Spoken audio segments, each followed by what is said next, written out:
오늘 하나님이 우리에게 주시는 말씀 함께 읽도록 하겠습니다. 데살로니가 후서 1장 1절부터 5절입니다. 데살로니가 후서 1장 1절부터 5절까지입니다. 같이 읽도록 하겠습니다. 바울과 실루아노와 디모데는 하나님 우리 아버지와 주 예수 그리스도 안에 있는 데살로니가인의 교회에 편지하노니 하나님 아버지와 주 예수 그리스도로부터 은혜와 평강이 너희에게 있을지어다. 형제들아, 우리가 너희를 위하여 항상 하나님께 감사할지니 이것이 당연함은 너희의 믿음이 더욱 자라고 너희가 다 각기 서로 사랑함이 풍성함이니 그러므로 너희가 견디고 있는 모든 박해와 환난 중에서 너희 인내와 믿음으로 말미암아 하나님의 여러 교회에서 우리가 친히 자랑하노라. 이는 하나님의 공의로운 심판의 표요 너희로 하여금 하나님의 나라에 합당한 자로 여김을 받게 하려 함이니 그 나라를 위하여 너희가 또한 고난을 받느니라. 아멘. 제가 데살로니가 후서 강해를 전에 시작을 했었는데 5월 11일 날 하고 어떻게 하다 보니까 이제 강해 이게 선교 갔다 오고 제가 그러다 보니까 강해를 너무 못 해가지고 한 달 반 후에 이제 두 번째 시간을 하게 됩니다. 그래서 많이 잊으셨을 것 같아서 데살로니가 후서를 좀 살짝 다시 훑어보고 그 다음에 그 디테일한 절을 함께 살펴보도록 하겠습니다.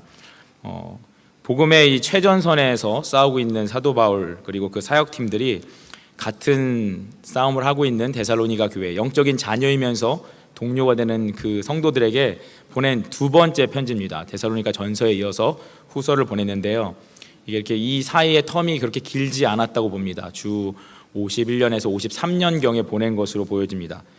이 사도 바울이 이 편지를 쓰면서 그 데살로니가 교회 성도들과 같이 동일한 핍박과 동일한 고난을 받으면서 이 편지를 썼기 때문에 그만큼 뜨거운 어떤 전후에 뜨거운 사랑을 가지고 이 편지를 쓴 것을 우리가 보면 느낄 수가 있습니다.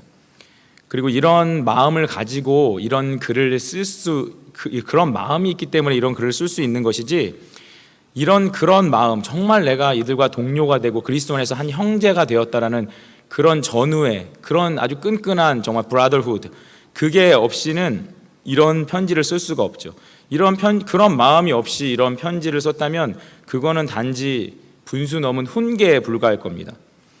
우리가 이 말씀을 읽으면서 성경 말씀을 읽으면 읽을수록 우리가 하나님의 은혜를 경험하면서 성경을 읽지 못하면 성경에 있는 내용들을 어떤 명령형으로만 받아들이게 되고 자꾸 사람을 판단하고 정죄하는 사람으로 바뀔 우려가 있다는 겁니다. 우리가 성경을 읽을 때 반드시 주님의 마음을 가지고 읽어야 될 줄 믿습니다. 주님의 마음을 갖지 않고 읽으면 이 안에 있는 내용들이 전부 뭡니까? 명령이잖아요. 그러면 학교 선생님들이 학교에서 오래 가르치시면 은퇴하시고도 이렇게 사람들한테 명령하는 걸 좋아하신다고 하는데 저희 어머니도 학교 선생님 출신이시거든요. 그런데 오늘도 저에게 왜 오이 안 먹냐고 이렇게 명령하시더라고. 오이 먹으라고. 근데 이 어떤 글에 대해서 우리가 주님의 마음을 품지 않고 읽으면 그냥 명령에 불과하다는 거죠.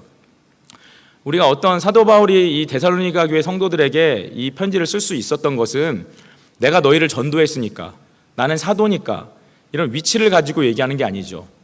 위치가 있다고 조언을 할 수 있는 게 아닙니다. 사람들은 흔히 내가 위치가 있기 때문에, 내가 당신보다 직급이 높기 때문에, 내가 당신보다 나이가 많기 때문에, 내가 당신보다 경험이 많기 때문에 조언을 할 수 있다고 생각해요. 근데 그렇게 얘기를 하기 때문에 듣는 사람이 기분이 나쁜 거거든요.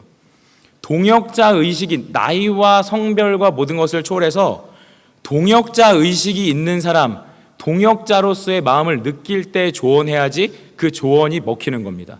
그 조언이 조언대로 하나님 역사하시는 거죠.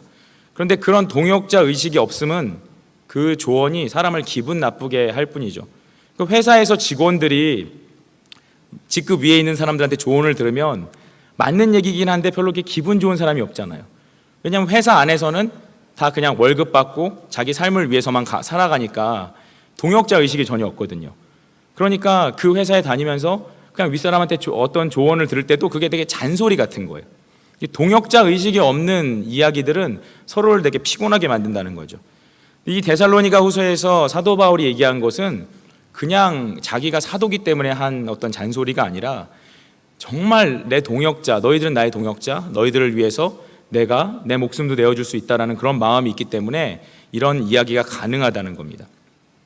이 데살로니가 후서에서는요, 데살로니가 후서의 특징을 조금 살펴보면 데살로니가 전서에서는 더 많은 위로와 격려들이 있습니다. 그러면서 어떤 교회의 종말론, 잘못된 종말론에 대한 문제점들을 이야기하면서 약간 걱정 어린 그러나 위로와 격려가 더 많이 들어가 있는 그런 어조로 데살로니가 전서가 마무리가 됩니다. 그런데 데살로니가 후서에서는 약간 그 톤이 높아져요. 이걸 통해서 볼 때 데살로니가 전서에서 사도 바울이 우려하면서 기도하면서 했던 그 어떤 교회에 대한 충고들이 제대로 들어가지 않고 잘못된 종말론이나 이런 것들이 더 번졌다고 보게 됩니다. 그래서 데살로니가 후서에서는 사도 바울이 약간 더 목소리를 높여서 엄중한 톤으로 이야기를 하게 됩니다. 그리고 잘못된 종말론들에 대해서, 그리고 잘못된 윤리 도덕에 대해서 강하게 훈계를 합니다. 그래서 데살로니가 후서의 어떤 기록 이유를 세 가지 정도로, 이 편지를 보낸 이유를 한 세 가지 정도로 살펴보면, 첫 번째, 데살로니가 성도들이, 교회 성도들이 환난 가운데서, 핍박 가운데서 신앙생활을 하고 있었거든요. 환난과 핍박 가운데서 신앙생활하는 성도들을 격려하고 칭찬하기 위해서 썼고요. 그 다음에 잘못된 종말론이 계속 퍼져가는 것을 막기 위해서 단호한 워닝을, 경고를 줍니다. 그리고 또 그것과 연결해서 교회 안에 여러 가지 잘못된 윤리와 어떤 도덕적인 문제, 은혜는 받아가지고 마음의 은혜는 충만해서 막 서로 사랑하고 예수님 사랑하는데 어떻게 해야 될지를 잘 모르는 거예요. 지식이 부족한 거죠. 하나님을 아는 선한 지식이 부족하다 보니까 이상하게 행동하는 사람들이 있는 거예요. 그래서 거기에 대해서 윤리와 도덕의 문제에 대해서 짚어주게 됩니다. 오늘 본문으로 들어가서 보면요, 1절 말씀, 1절, 2절 말씀은 사도 바울이 자신이 항상 사용하는 인사법으로 인사를 합니다. 1절, 2절은 인사입니다.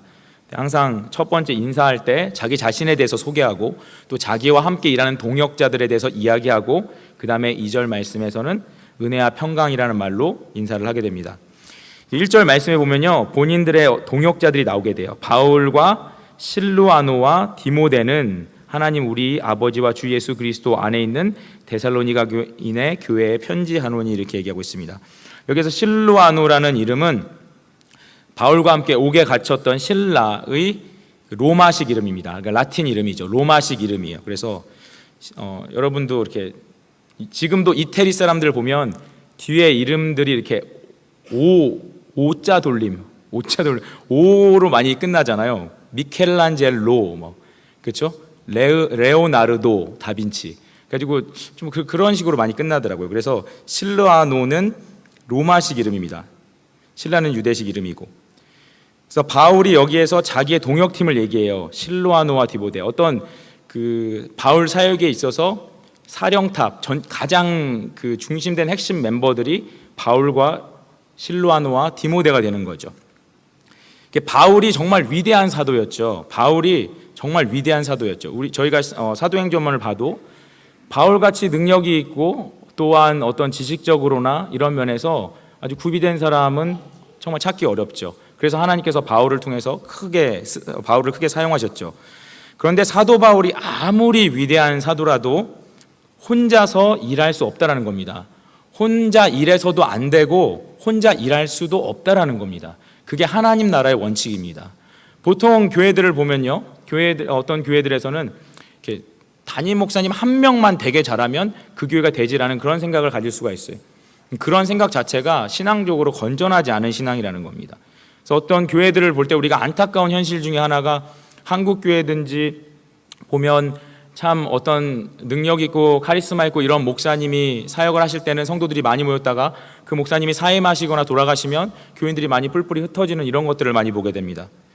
분명히 하나님께서는 교회에서 탁월한 한 사람을 사용하시는 것이 아니라 그 사람을 통해서 또 다른 사람들을 팀으로 세워서 함께 팀으로 사역을 하시길 원하십니다. 그게 하나님의 뜻이라는 거예요. 파당을 지으라는 얘기가 전혀 아닙니다. 마음이 정말로 하나 된 동역자 핵심 그룹이 있어야죠. 그 그룹들 안에서 성령의 역사가 일어나게 되고 그 그룹들을 통해서 계속해서 다른 사람들이 그 옆에 붙게 된다라는 거예요. 우리 교회 안에서도 여러분이 목자분들도 여기 계시고 목장을 운영하고 계시잖아요. 목장을 운영하실 때요, 혼자 힘으로 동분서주 하시는 것도 좋지만 먼저 목장 안에서 보면요, 목장 안에도 여러 계층의 사람들이 있잖아요. 이 목장에 정말 관심이 있는 사람이 있고, 목장에 대해서 그냥 아무 관심 없이 오시는 분도 있고, 그리고 목장에 안 나오시는 분도 있고 이래요. 그럴 경우에 물론 다 모든 사람을 케어해야 되지만 모든 사람을 다 케어하려고 노력하다가 되게 지치시는 경우가 많이 있어요. 그럴 때는 항상 목장 안에서도 핵심 그룹을 만들어야 돼요. 저희 요번에 선교 담당, 전도 담당 이렇게 정하셨는데 참 그런 것도 좋은 것이 그 목장 안에서 이 목장을 정말 살리고 싶고 하나의 정말 온전한 공동체로 세우고자 하는 분들이 먼저 연합해서 함께 기도해야 돼요. 함께 힘을 모아야 돼요. 이 공동체 코어 그룹이 함께 모여서 힘을 발휘하기 시작할 때 그 다음에 혼자 할 수 있는 것보다 훨씬 더 많은 역량들이, 능력들이 나타난다는 겁니다. 예수님께서도, 여러분, 하나님의 아들인 예수님이 뭐가 그렇게 부족하셨겠어요? 근데 이 땅에 오셔서 사역하실 때 먼저 예수님께서 12제자를 부르셨어요. 되게 부족하고 연약한 제자들이죠. 그렇지만 그 12제자들을 통해서 하나님께서 핵심 사역 그룹을 만드셨고, 그 12제자 옆에 또 70인의 제자가 있었고 그 위에 더 많은 제자들이 있었을 거예요. 그렇게 해서 점점 영향력을 넓혀 가셨다라는 겁니다. 전도서 4장 12절 말씀에도 보면요, 한 사람이면 패하겠거니와 두 사람이면 맞설 수 있나니 세 겹줄은 쉽게 끊어지지 아니하느니라, 이런 말씀이 있습니다. 여러분 다 아시는 말씀 아닙니까? 우리가 어떤 하나님의 일을 함에 있어서 혼자 하다 지치는 것이 아니라 마음을 같이 해서 일을 할 수 있는 사람들을 찾아내고, 그런 사람이 없다면 한 명 한 명 붙들고 그런 사람들을 먼저 키워내야 됩니다. 그때 그 소그룹 가운데 어떤 역동성 있는 부흥이 일어날 줄 믿습니다. 2절 말씀으로 넘어가면요, 2절 말씀에서 사도 바울이 항상 쓰는 인사를 합니다. 사도 바울이 항상 자신의 편지를 열고 닫을 때 항상 쓰는 말들을 은혜와 평강, 이렇게 얘기를 합니다. 은혜와 평강이 너에게 있을지어다, 이 말을 사도 바울이 어떤 자신을 소개하는 트레이드 마크와 같이, 마치 자기의 편지에 찍힌 도장과 같이 항상 그렇게 이야기를 합니다. 근데 여기에 은혜와 평강이 있을지어다. 저는 이 성경을 항상 읽으면서도 그런 생각을 안 해봤거든요. 사도 바울이 왜 항상 은혜와 평강이 너에게 있을지어다 이 얘기를 항상 할까? 거기에 대해서 별로 묵상을 해보지 않았어요. 그런데 신학 서적에는 그렇게 여러 가지 이야기가 있지만 뚜렷한 답이 있는 건 아니죠. 제가 이 말씀을 보면서 좀 묵상을 해봤어요. 왜 사도 바울은 은혜와 평강, 이것이 가장 중요하다고, 믿음, 소망, 사랑도 있는데 왜 은혜와 평강을 항상 이렇게 편지에 강조하면서 썼을까? 이건 제 생각입니다. 제 생각인데요. 저도 제가 이제 사역을 하고 목회자로서 어떤 사역을 해보니까 이 성도는, 크리스찬은 하나님으로부터 내가 정말 죄인인데 하나님의 은혜로 구원받았다. 내가 죄인인데 하나님의 은혜로 말미암아 구원받았다. 여기에서 오는 감격과 그리고 주 예수께서 함께 하심으로 인해서 우리 가운데 마음에 깊은 평강이 있지 않으면 사역을 할 수가 없더라고요. 자기 어떤 힘으로 이 악물고 할 수는 있겠지만 그렇게 해서는 실질적인 사역의 어떤 열매나 결과들이 실질적으로 나타나지 않아요. 성령의 역사가 나타나는 사역을 정말 하기 위해서는 정말 이 사역을 하는 사람 마음 가운데 내가 주님의 은혜로 구원받았다라는 그 은혜가 있어야 되더라고요. 그리고 그걸 통해서 내 마음에 세상 사람들이 흔들 수 없는 깊은 평강이 있어야 되더라고요. 그게 바로 신앙의 힘이라고 저는 그렇게 묵상을 했어요. 제가 사역하는 것들을 돌아봤을 때 참 힘겹게 사역한 때도 있고 참 즐겁게 사역한 때들도 있는데, 이 보면 제가 가지고 있는 하나님에 대한 은혜와 평강의 깊이가 제가 감당할 수 있는 환난과 고난의 크기더라고요. 제가 주님 안에서 갖고 있는 주님이 주시는 그 은혜, 주님이 주시는 그 평강, 그 받은 은혜의 크기가 내가 정말 사역에서 담당할 수 있는, 가정에서 내가 누군가를 섬길 때 받을 수 있는 어떤 고난과 환난들이 있잖아요. 그것들을 견딜 수 있는 힘이더라고요. 비례하더라고요. 내가 가진 평강과 내가 받을 수 있는 고난, 내가 이겨낼 수 있는 고난의 어떤 힘은 비례하더라고요. 그래서 평강이 없으면, 그 하나님의 은혜와 평강이 없으면 아무것도 아닌 거에 넘어지더라고요. 내가 되게 연약한 것 같아도요, 하나님의 은혜와 평강이 있으면요, 내가 못 넘을 것 같은 산도 넘어요. 내가 못 넘을 것 같은데 그런 산도 넘어요. 그런데 은혜와 평강이 없으면요, 아무것도 아닌 거에도 그렇게 상처가 돼요. 부부간에도 아무것도 아닌 것 같은 말에도요, 그렇게 상처되고 그게 시험 들더라고요. 사울왕 같은 경우에 항상 저희가 예를 들잖아요. 사울왕이 얼마나 장점이 많은 사람입니까? 키도 크고 잘생기고 능력도 있는 사람인데, 사울왕은 아무것도 아닌 거. 다윗이 조금 자기보다 전쟁에서 공훈을 더 세웠어요. 그거 더 세운 거에 대해서 시기하는 마음이 조그맣게 들어왔는데 그 시기를 못 이겨낸 거예요.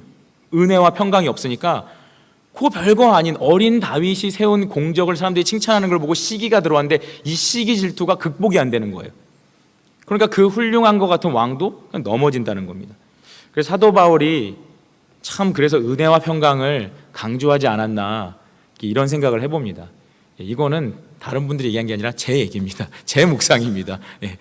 그래서 여러분도 동의하시면 그 은혜와 평강에 대해서 같이 깊이 있게 좀 묵상을 해봤으면 좋겠습니다. 3절부터 이제 오늘 본문의 5절까지는요, 성도들을 칭찬하면서 그들이 견디는 환난에 대해서 격려를 합니다. 3절 말씀에 보면 사도 바울이 내가 너희들 때문에 너무 감사하다 이렇게 얘기하는데 그 감사하는 이유를 두 가지로 얘기합니다. 이 데살로니가 교회 성도들이 신앙적으로 빠르게 성장했어요. 신앙적으로 빠르게 성장했다는 건 뭡니까? 하나님 오직 주 예수 그리스도의 복음만 깊이 있게 붙들었다는 거예요. 깊이 있게 붙들고 세상의 유혹에 흔들리지 않고 그것들을 깊이 있게 붙들었다는 것이고, 그리고 그들이 각기 서로 사랑하기에 열심을 냈다라는 겁니다. 열심을. 앞에서 말씀드린 은혜와 평강이 각자의 성도들이 가져야 될 어떤 영적인 파워라면 교회가 가져야 될 파워는 무엇인가? 그것은 교회에 있는 각각의 개개인이 그리스도를 알아감으로 성장하고 그리스도를 알아가는 과정들을 통해서 서로가 사랑함으로 연합하는 것, 이것이 교회가 이루어야 될 기초라고 생각을 합니다. 그래서 우리가 교회 안에서 전도도 해야 되고 선교도 해야 되고 여러 가지 해야 됩니다. 그런데 그것들의 밑바탕은, 그것들의 파운데이션이 뭘까요? 그것들의 파운데이션은 성도 각각의 한 사람 한 사람이 예수 그리스도를 알아가는 성장이 이루어져야 된다는 겁니다. 우리가 교회 안에서 여러 가지 것들을 하고 눈에 보여지는 것들을 하지만 한 사람 한 사람이 그리스도를 알아가는 데 이르지 못한다면, 그런 고백들이 나오지 않는다면 다른 것은 헛것이 되겠죠. 그리고 그 성장한 성도들이 서로 사랑함으로 연합하지 않는다면 우리가 눈에 보이는 가시적인 것들을 하는 것들이 헛것이 되는 것이겠죠. 그래서 교회가 무언가를 하기 위한 기초는 이 두 가지라고 생각합니다. 각자의 신앙 성장과 그리고 영적인 연합. 이 위에 이 파운데이션이 강력하게 서게 되면 그 위에 뭘 올려놔도 든든하게 세워질 줄 믿습니다. 그래서 우리 섬기는 교회가 그런 교회가 되어가고 있고 그런 교회가 될 줄 믿습니다. 4절 말씀에서는요, 사도 바울이 그들에게 감사하고 내가 너희가 자랑스럽다는 말을 조금 더 이 3절의 말씀을 구체화시킵니다. 왜 구체화시키면서 너희가 견디고 있는 모든 박해와 환난 중에서 너희 인내와 믿음으로 말미암아 하나님의 여러 교회에서 우리가 친히 자랑하노라. 이 감사가 넘쳐가지고요, 감사가 넘치다 보면 자랑을 하게 되는 거죠. 감사가 넘쳐서 자랑을 하는데, 이 데살로니가 교회 성도들이 그냥 평안한 가운데서 신앙생활 잘 하는 것도 감사한 일인데 계속적인 박해와 환난이 있어요. 사도행전에 보시면 알지만 사도 바울을 죽이고자, 그리고 사도 바울과 같이 예수를 믿는 자들을 박해하고자 결단한 유대인 결사 조직이 있었어요. 그들을 우리가 박해하고 죽이지 않으면 안 된다라는 강력한, 정말 악한 사단의 사주를 받은 유대인들의 결사 조직이 있었어요. 그들이 얼마나 교회를 박해하고 얼마나 예수 믿는 자들을 핍박했겠어요. 가만히 이걸 생각해 보니까 정말 그 애매하게 얼마나 그 데살로니가 교회 성도들이 고난을 받았을지 그런 생각을 막 해봐요. 그런데 그 가운데서도 그들에게 악을 악으로 갚지 않고 믿음으로 계속해서 견뎠던 거예요. 저는 이게 머릿속에서 이걸 딱 상상을 해보는데요, 사도 바울을 먹여주고 재워줬다는 이유로 그 야손이라는 사람이 데살로니가에서 큰 핍박과 박해를 받잖아요. 이걸 제가 생각해 보면 저는 가만히 잘 못 있을 것 같더라고요. 이 박해를 봤을 때 온유함과 겸손함으로 견뎌야 되는데 얼마나 화가 나고 얼마나 억울했을까. 그런데 아까 얘기했다시피 이 성도들 마음 가운데 주님 주신 은혜와 평강이 충만하니까 그 박해를 견뎌내고 오히려 그 박해를 그리스도에 대한 사랑, 성도에 대한 사랑, 하나 되는 결집력으로 오히려 바꿔냈다라는 겁니다. 그러면서 그 핍박을 얘기하는데 오늘 사도 바울이 박해와 환난 이렇게 얘기를 하고 있어요. 박해와 환난에 대해서 얘기하는데요. 박해라는 것은 원어상으로 보면요, 그 데살로니가 교회의 믿음에 대해서, 그 믿음을 너희가 왜 예수를 믿어? 라고 박해할 사람들이 탄압하는 그 환난을 얘기를 하고 있어요. 핍박을 얘기하고요. 환난은 특별히 그로 인해서 교회 안에서 이루어지는 내부적인 혼란들, 어려움들, 갈등들, 이런 것들도 넘어서야 되잖아요. 그런 내부적인 문제들을 이야기한다고 보고 있습니다. 그래서 그런 박해와 환난 가운데서 막 싸워가고 있는 거예요. 사도 바울이 그걸 보면서 그 박해와 환난이 그들을 넘어뜨리지 못하고 그들이 다시 오뚜기처럼 일어나서 더욱더 강력한 성도로 성장해가는 것을 보면서 얼마나 큰 기쁨과 자부심이 있을까요? 저도 제가 전도한 학생이 있는데요. 제가 전도한 학생이 정말 예수님 뜨겁게 만나고 예수님을 믿기로 했는데 그 부모님이 뭐 여간 박해하는 게 아니에요. 아주 우상과 어떤 미신에 사로잡혀가지고 막 집에서 그냥 쫓아낸다 그러고 호적을 파버린다 그러고 이러면서 엄청나게 박해를 하는 거예요. 근데 그 박해를 당하는 걸 보면 참 마음이 안쓰럽죠. 그런데 그 박해를 그 청년이 견뎌내면서 오히려 주님을 더 뜨겁게 사랑하게 되더라고요. 그 박해를 당하면서 이 박해를 말도 안 되게 박해하는 부모님을 보면서 부모님을 불쌍히 여기고, 그리고 본인이 박해를 받는 그 현실을 통해서 야, 그리스도를 믿는 것이 진리구나, 내가 진리 앞에 나가니까 거짓된 것들이 사단이 나를 박해하는구나 라고 하면서 오히려 더 견고하게 신앙이 세워져 가는 것을 제가 보게 됐어요. 그러면서 얼마나 제 마음에 그 감사가 넘치고 그 청년이 얼마나 대견하게 느껴졌는지 몰라요. 이런 마음으로 사도 바울이 이 편지를 썼겠죠. 야, 정말 대견하다. 그 핍박과 고난을 견디면서 신앙생활을 하는 걸 보니 정말 대견하다라고 사도 바울 마음에 뿌듯함이 있는 거예요. 그러면서 그들을 위로하는데 어떻게 위로하냐면 5절 말씀에서 너희가 박해 가운데서 인내하고 승리하는 것은, 5절 말씀에 이는 하나님의 공의로운 심판의 표요, 이렇게 얘기하고 있습니다. This is a plain indication of God's righteous judgment. 이것은 명백한 하나님의 공의의 심판과 인도하심이 있다는 증거다라는 거예요. 이게 무슨 말입니까? 데살로니가 교회 성도들이 박해를 당하고 있어요. 박해를 당하면 보통 사람의 생각으로는 신앙이 없어지고 망해야 돼요. 그런데 이들이 주님을 더욱더 강력하게 붙들면서 신앙적으로 성장하고 그들이 더 하나 되기를 힘쓰고 있어요. 이게 뭡니까? 이게 바로 하나님이 이들을 인도하시고 하나님께서 보고 계신다는 증거예요. 심판이란 건 뭡니까? 하나님께서 마지막 날을 위해서 이미 보고 계신다는 거예요. 이미 하나님께서 너희를 보고 계시고 지금도 하나님이 너희를 다스리고 있다는 거예요. 그렇지 않습니까? 여러분, 우리가 삶 가운데서 고난당하고 어려움 당하면요, 신앙적으로 망해버리고 그냥 쓰러질 것 같아요. 그런데 많은 성도들이 오히려 고난을 통해서 더욱더 강하게 되고 견고하게 되고 주님을 붙드는 역사가 일어나요. 여러분, 이것이 인간의 힘으로 가능한 것입니까? 이게 우리의 힘으로 가능한 것입니까? 여러분, 각자의 신앙의 여정을 한번 돌아보십시오. 여러분, 신앙의 여정을 돌아볼 때 고난과 어려움 가운데서 넘어지고 쓰러질 뻔한 적이 많이 있죠. 그런데 우리가 인간적인 힘으로 그것을 넘어설 수 있을까요? 안 된다라는 거예요. 그때 주님이 우리를 도우신 거예요. 그때 주님께서 우리가 인내할 수 있도록 우리를 붙들어 주신 거예요. 마지막 날의 상급을 위해서 주님이 우리를 붙들어 주신 거죠. 그래서 환난 중에 인내하는 성도는요, 환난 중에 인내해서 어떻게 되는 게 아니라 이미 환난 중에 인내하고 있다는 것이 주님이 보고 계시고 주님이 당신의 믿음을 붙들고 있어, 주님이 나의 믿음을 붙들고 있어라는 증거가 된다는 겁니다. 오늘 사도 바울이 그 얘기를 하고 있는 거예요. 그리고 결국은 그 인내를 통해서 5절 후반부에 얘기한 것처럼 하나님의 나라에 합당한 자로 여김을 받게 하려 함이니 그 나라를 위하여 너희가 또한 고난을 받느니라. 너희가 이 인내의 과정을 통해서 하나님 앞에 온전히 합당한 자, 정말 하나님 나라에 들어가기에 합당한 백성으로 주님이 빚어가신다라는 겁니다. 이것이 환난과 고난 가운데 숨겨져 있는 하나님의 섭리며 하나님의 공의의 증거라는 것입니다. 그래서 그 공의라는 것이 마지막 날 하나님의 결산대 앞에서 이루어지지만 이미 공의의 하나님께서, 그 righteous한 하나님께서 우리를 버리지 않고 계속해서 인내로 그 믿음의 싸움을 싸워가도록 지키고 계심을 여러분이 믿으시기 바랍니다. 여러분, 말씀을 정리하겠습니다.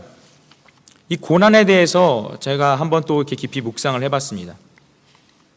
사실 요즘 시대 미국에서 우리가 신앙생활을 하는 것, 물론 선교지에서 박해를 받아가지고 순교하시는 분도 있죠. 그렇지만 우리가 지금 요즘 시대 이 미국 땅에서 또는 한국 땅에서 살아가면서 신앙생활을 한다는 것, 사실 큰 고난, 인내 별로 경험할 일이 많지 않죠. 저 자신도 그런 것 같아요. 초대교회 성도들이 당한 고난들을 우리가 생각할 때 사실 우리는 고난이라고 말할 수 있는 것이 참 없죠. 그런데 그럼에도 불구하고 주님께서는 우리가 고난받기 원하세요. 이게 참 아이러니한 얘기죠. 하나님은 우리를 축복하기 원하십니다. 믿으십니까? 이거 확실한 거예요. 주님 우리 축복하시길 원하세요. 그런데 그와 겸하여 고난도 받길 원하십니다. 주님이 우리를 사랑하시기 때문에. 왜 오늘 말씀에서 나왔잖아요. 고난 가운데 인내함을 통해서, 그 인내를 통해서 하나님의 인도하심과 섭리와 그 공의가 우리 삶 가운데 이루어진다는 거예요. 고난 가운데 인내가 없이는 하나님의 인도하심을 볼 길이 없다라는 겁니다. 그렇다면 우리가 요즘 시대에 우리가 이렇게 신앙생활을 하면서 인내를 경험하기 위해서 무엇을 해야 될까? 그런 생각을 해봤어요. 우리가 주님이 주시는 인내를 경험하기 위해서 우리는 자발적으로 주님의 고난에 동참해야 합니다.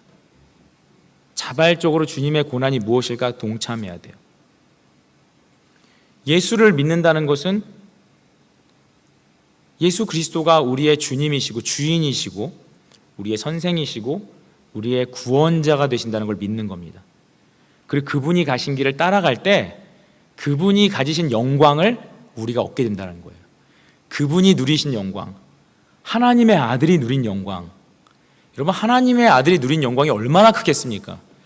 하나님의 아들이 누린 평안과 하나님의 아들이 누린 그 기쁨과 하나님의 아들이 가지고 있는 그 마음의 아름다운 것들이 얼마나 크겠어요. 우리가 그 영광을 갖게 되고 동참하게 된다는 거예요. 그런데 어떤 사람에게만 자발적으로 그 길을 따라가겠다고 결단하는 사람에게만 그 일들이 일어난다는 겁니다. 자발적으로 주님의 길을 따라가겠다라고 연약하고 부족하지만 그 길을 따라가겠다고 나도 연약하지만 그 고난에 동참을 해보겠다고 얘기하는 사람에게 하나님의 성령이 부어지고 하나님의 자녀됨이 드러나고 하나님의 인도하심이 명백하게 그 삶 가운데 드러남을 믿으시기 바랍니다. 저는 저 같은 사람이 어떻게 주님의 길을? 아닙니다. 여러분, 우리는 복음서를 보면서 얼마나 큰 위로를 받는지 몰라요. 예수님을 죽기까지 따르겠다고 얘기했던 예수님의 제자들의 모습을 보세요. 얼마나 연약한 모습입니까? 예수님이 마지막 죽음의 길을 가려 할 때까지 자기네들이 높은 자리에 앉겠다고 싸우던 사람들이에요. 정말 유치한 사람들이에요. 어떻게 보면 너무나 낮은 지식 수준들 때문에 참 다듬어지지 않은 많은 인격들, 거친 인격들, 서로 싸우고 하나 되라고 해도 하나 되지 못하고 그런 모습들이 그들 안에 있었어요. 그렇지만 그들이 참 어떻게 보면 몰랐으니까 용감한 거죠. 그렇지만 그들을 가진 담대함이 있었어요. 그것이 뭐냐면 지키지 못할 약속이죠. 베드로도 못 지켰잖아요. 지키지 못할 약속이지만 주님을 따르겠다고 했어요. 그들이 주님을 따른다고 할 때 다 지킬 수 있다고 생각했지만 못 지켰어요. 그렇지만 그들 가운데는 지키고자 하는 열정이 있었어요. 따르고자 하는 열정이 있었어요. 주님이 그걸 보신다는 겁니다. 주님이 그 마음을 보신다는 거예요. 지킬 수 있어서 다 계산해가지고 지키는 것이 아니라요, 지킬 수 없어도 지키고 싶은 그 마음 때문에 따라 나서는 것, 주님이 그 마음을 보심을 믿으시기 바랍니다. 여러분, 세상 사는 것 여러분 어차피 쉽지 않습니다. 우리는 결단을 해야 됩니다. 먹고 살기 위해 고난을 받을 것인가, 주를 위해 고난을 받을 것인가, 우리 가운데 결단을 해야 될 줄 믿습니다. 여러분, 교회라는 건 무엇입니까? 교회의 하나됨은 어떻게 해서 이루어지는 것입니까? 함께 고난을 받기로 결단한 운명 공동체가 교회라는 것입니다. 함께 고난을 받고 함께 위로하며 천국에 가자고 결단하는 운명 공동체가 교회라는 것입니다. 아무도 서로가 고난받기를 자청하지 않는다면 공동체도 또한 존재하지 않는다는 겁니다. 군대에서 군인이 부름을 받아서 싸우지 않겠다라고 얘기한다면 거기는 군대가 아니죠. 탈영병의 집합소라는 겁니다.